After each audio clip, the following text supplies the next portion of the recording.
man. We're talking about practice. I know I'm supposed to be there. I know I'm supposed to lead by example. I know that. And I'm not shoving it aside, like it don't mean anything. I know it's important. I do. I honestly do. But we talking about practice, man. What are we talking about? Practice? We're talking about practice, man. We're talking about practice. We're talking about practice. We ain't talking about the game. We're talking about practice, man. Yep, that's it. We're talking about practice. You play how you practice, so practice the way that you want to play. You've heard it. Today we're talking about 5 surefire ways you can improve at every practice on DB Tip Clips.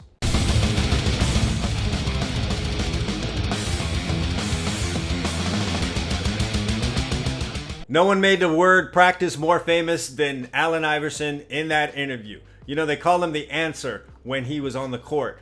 But you know what? His answer was wrong when it came to that one. And I'm going to talk about it today. But before we jump into the 5 surefire ways you can improve in practice as a defensive back, let's go ahead and take care of a little business. First of all, if you haven't already, or if this is your first time coming here to my channel, please do me a favor. Go ahead and subscribe so you don't miss out on any future videos like this one that are designed to make you be the best that you can be. Go ahead and hit the bell as well so that you can be notified the moment that video is put out. I mean, you wouldn't want to miss that now, would you? The other thing is, if you want to take your DB skills to the absolute elite level, reach your full potential, I cannot recommend to you more that you join the All Eyes DB Camp members area. There's over 150 videos in there talking about DB drills, technique, coverage explanations, and more, all the stuff that you need to reach your full potential. I have a link to it down in the description. Go ahead and hit that link. It's the best investment you're ever gonna make. And hey, if you're into merch and you like stuff like this, you can get a t-shirt just like this one. Also long sleeves, we've got hoodies, all kind of good stuff for you in the All Eyes DB Camp store. Also, we'll have a link to that in the description as well. You play good when you look good. If you look good, you play good. You know how that whole thing goes. So get yourself some All Eyes DB Camp merch. So we're talking about practice today. Yes, I know, I played this game. Practice can get a little bit boring, a little tough for you to get through sometimes. It just feels like it's a means to an end. You just want to get to the end of the week, whether that's Friday or Saturday and Sunday, and just play the game. But you're not going to play that game the way that you want to play it if you don't handle these practices that you have during the week. So I'm going to talk to you today about the ways that you can improve and have the results that you want to have on game day, whether that's Friday night, Saturday, or it's Sunday. Doesn't matter who you are. These are 5 surefire ways at any level for you to reach your full potential and make all the plays that you want to make come game day. So let's just jump right into it. The number one thing you need to do is bring energy. Consequently, that might be the hardest part. Again, I played this game. I know how it is.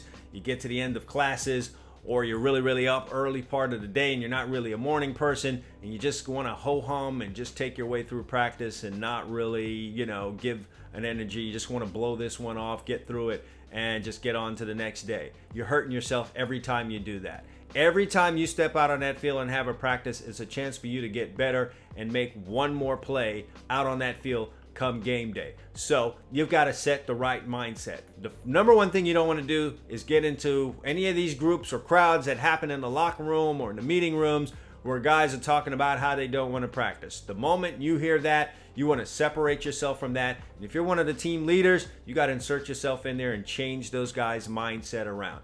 Because a couple of guys like that can feed throughout the entire practice, get through all the guys, and now everyone is going through the practice in a lazy manner with a lack of energy. And not only is that bad for you, it's bad for the entire team.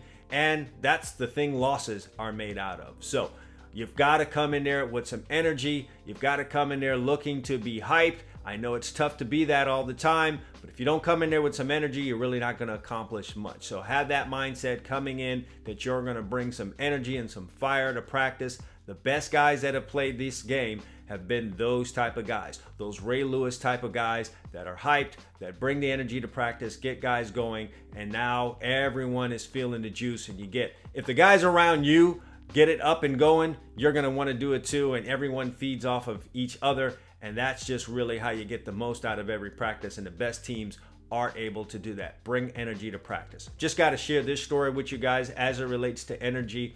I grew up, obviously, in my era. We had guys like Jerry Rice and Deion Sanders. One year, Deion Sanders and Jerry Rice ended up on the same football team, and as you would know it, they got to the Super Bowl at the end of the year. And the Super Bowl happened to be down here in Miami, and they used our practice facility at the University of Miami to get ready for that game that they were playing against the San Diego Chargers.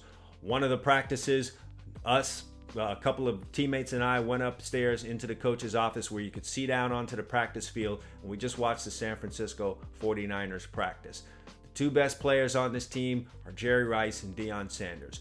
Who were the guys bringing the most energy, moving around, and working the hardest? Jerry Rice and Deion Sanders. Jerry Rice would catch a slant pass. All right, let me just set the scene for you. The team is working on the 20-yard line coming out.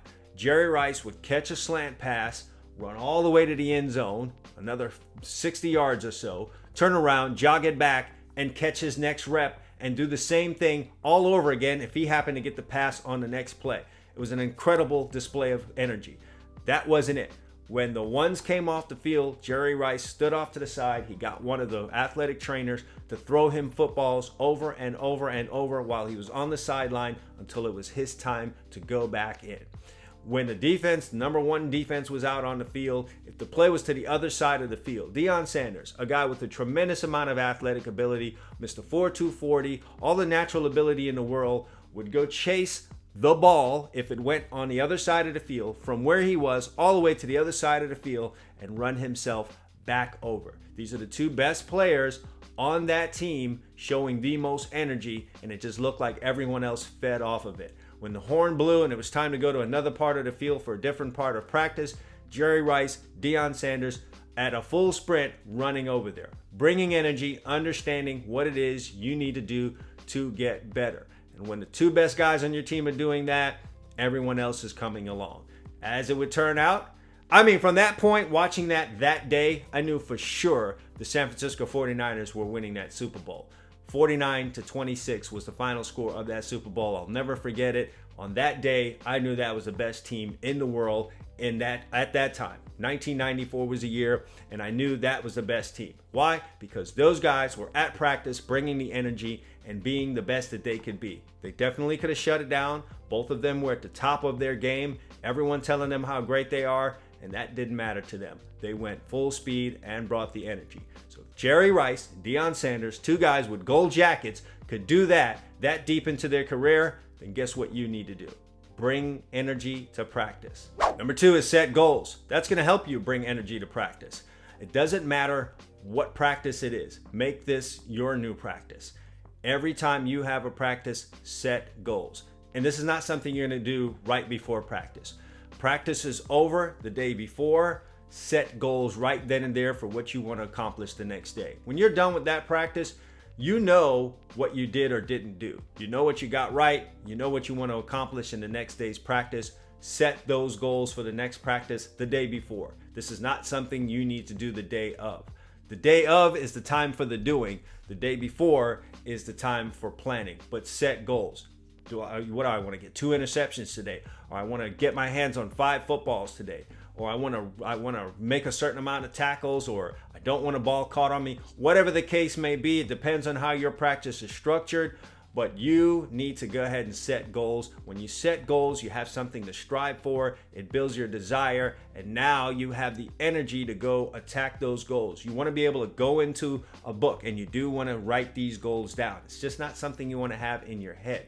Keep a notebook, write down in there every day what goals you want to accomplish. And at the end of the day, you check off whether or not you got that goal or not. If you didn't get it, you leave it blank. If you did get it, go ahead and put that check in there. Writing them down also gives you that desire because you want to go in that book at the end of the day and put a check mark next to those goals. And when you are able to view them, see them at the end of every day, or look back at the end of the week, or look back at them at the end of the season and see exactly what you did, what you wrote down, and how many times you got those goals, you're definitely going to bring the energy and desire to practice. Set goals, but not only set goals, write those goals down. It's going to help you be that much better in practice.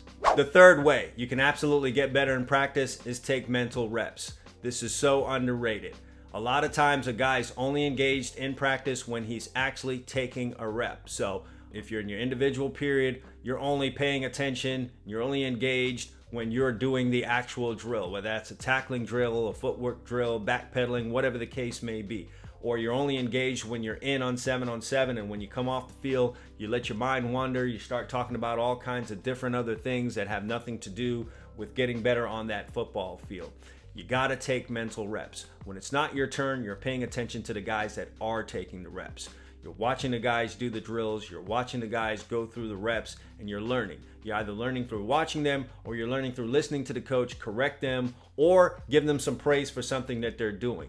This is so underrated because there is a mental aspect to playing this game and getting better to it. So if you're just engaged only when you're in, it's the only time you're gonna get better. But you have an opportunity to get better not only when you're in, taking a rep or doing a drill, but when you're off to the side, you still can continue to get better. So now when you go in, you have that much more information that you can use to be better at a drill or be better at some reps, or just be in better position when you're out there in the 7-on-7 or the team part of practice. Don't shut yourself down when you're now out. Okay, when you're not involved in the drill, take the mental reps, pay attention, watch, learn little details you can pick up when you're not physically involved. Sometimes when you're physically involved in something, your mental might lapse a little bit because you're all consumed in what you're doing physically. But now when you're off to the side and you're not physically involved, you'll be surprised how much sharper you are mentally, how much more information you can pick up, and how much more detail you can pick up so that when you get in there, you're that much better at it. So the best players out there also take mental reps. Number 4, focus on detail. One of the most technical positions on the field is the one that you happen to play, and that's defensive back. You're constantly going backwards. You're doing odd stuff like backpedaling, crossover running, flipping your hips, having to make speed turns. This is stuff that's not what you do on a normal basis. Receivers get to run forward. Running backs get to run forward. Between offensive line and defensive back, where you're doing a whole lot of going backwards and making unnatural moves, this is a very technical position, so it only stands to reason that you should pay attention to detail. What are my feet supposed to be doing? Where are my hands supposed to be? And all important, where are my eyes supposed to be?